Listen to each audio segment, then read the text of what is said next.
आप सभी को मेरा परिचय भैया ने करा ही दिया है। मैं भी आपको बता दूँ, मेरा नाम अभिषेक गुप्ता हुआ और मैं दूसरी बार नगर मंत्री बना हूँ विश्व हिंदू परिषद का, और छात्र राजनीति में भी काफ़ी सक्रिय रहता हूँ। छात्र हितों का मुद्दा यहाँ से लेकर पटना विश्वविद्यालय तक उठाने का कार्य करता हूँ। ऐसे शायरिया मतलब ज़्यादा दिन नहीं हुआ, फरवरी मैं सुनना बहुत पसंद करता था, कुमार विश्वास की हो या जॉन एलिया की हो, तो कहीं ना कहीं सुनने की रुचि थी, लेकिन कभी लिखता नहीं था। लेकिन फरवरी महीने से कुछ घटनाएं घटी, उसके बाद लिखना शुरू किया। तो एक तरफा इस पे ही ज़्यादा मेरी शायरियाँ लिखी हुई हैं। तो कहीं ना कहीं फ़ोन में था, तो फ़ोन चेंज होने के बाद बहुत सारी शायरियाँ मिली नहीं दोबारा। तो इस बार तो ज़्यादा है नहीं, फिर भी आगे जो है सुनाता हूँ। ज़रा सुनिएगा, बात नहीं कीजिएगा, थोड़ा रिलेट कीजिएगा अपने से इसको।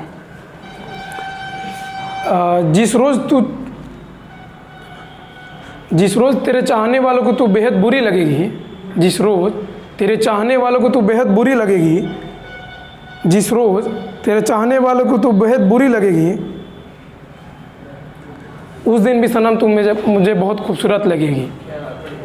कहने का सेंस ये है कि जब आपको जिस रोज़ आपको मतलब जो चाहने वाले हैं, जिस रोज़ आपको बुरे लगेंगे, उस दिन जो मतलब जो चाहते हैं आपको, उस दिन भी आपको जिस दिन आपको बुरे लगेंगे, तो वही है जिस रोज़ तेरे चाहने वालों को तू बेहद बुरी लगेगी, जिस रोज़ तेरे चाहने वालों को तू बेहद बुरी लगेगी, उस दिन भी सनम तुम मुझे बेहद खूबसूरत लगेगी। और दूसरी चीज़ है ये, दूसरी सारी ये है कि अक्सर दूसरी सारी सुनिएगा। दिल टूट जाए तो दरारें भरा नहीं करती, दिल टूट जाए तो दरारें भरा नहीं करती, और औरों की खूबसूरती से जलन अफसरा नहीं करती। और शायरी जो लिखना होता है एक बहुत बड़ी मतलब समझिए अपने आप में एक बहुत बड़ा चीज़ है। तो कहीं ना कहीं हर किसी के शायर के ज़ुबान पे हर किसी का नाम नहीं आ पाता। शायर किसी के लिए ही लिखता है, वो उसकी मासूका हो, महबूबा हो या माँ हो, जो भी जिसके लिए लिखता हो, तो बहुत मुश्किल होता है किसी शायर के लबों पे किसी का नाम आना। तो एक ये है कि हर किसी के ज़िंदगी में ये मुकाम आ जाए, हर किसी के ज़िंदगी में ये मुकाम आ जाए, किसी शायर के लबों पे उसका नाम आ जाए।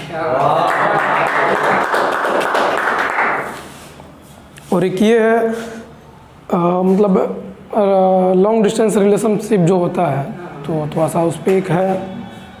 काश मेरा घर तेरे घर के बेहद करीब होता, काश मेरा घर तेरे घर के बेहद करीब होता, तुझे देखना ना सही, तुझे बात करना ना सही, तुझे देखना तो नसीब होता।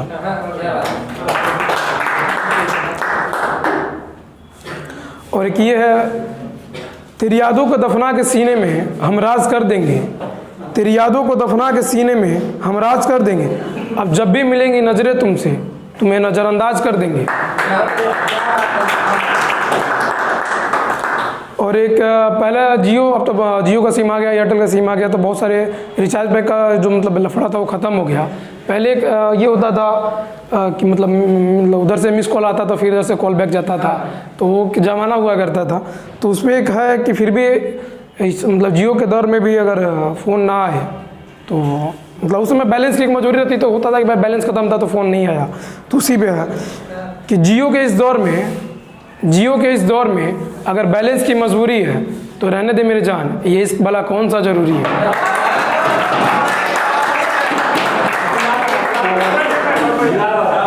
और इसी के साथ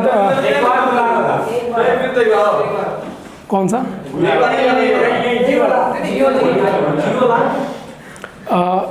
जियो के इस दौर में अगर बैलेंस की मजबूरी है तो रहने दे मेरी जान, ये इस भला कौन सा ज़रूरी है।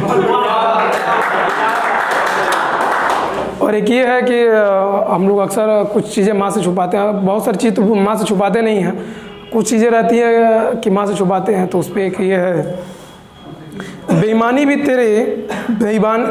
भी तेरे इश्क ने सिखाई दी, बेईमानी भी तेरे इश्क ने सिखाई थी, तू ही वो पहली चीज़ थी जो मैंने माँ से छुपाई थी।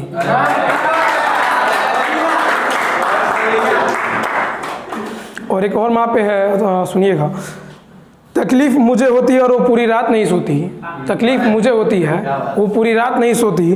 कैसे बताऊं मैं उसके बारे में, कैसे बताऊं मैं उसके बारे में, यार माँ शब्दों में बयां नहीं होती। और इसी के साथ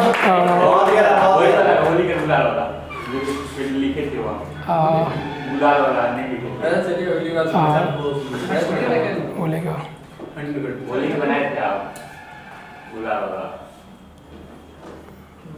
पुरानी होली का थोड़ा सा गुलाल बचा रखा है, पुरानी होली का थोड़ा सा गुलाल बचा रखा है, मैंने तुम्हारा इस यूं ही संभाल रखा है।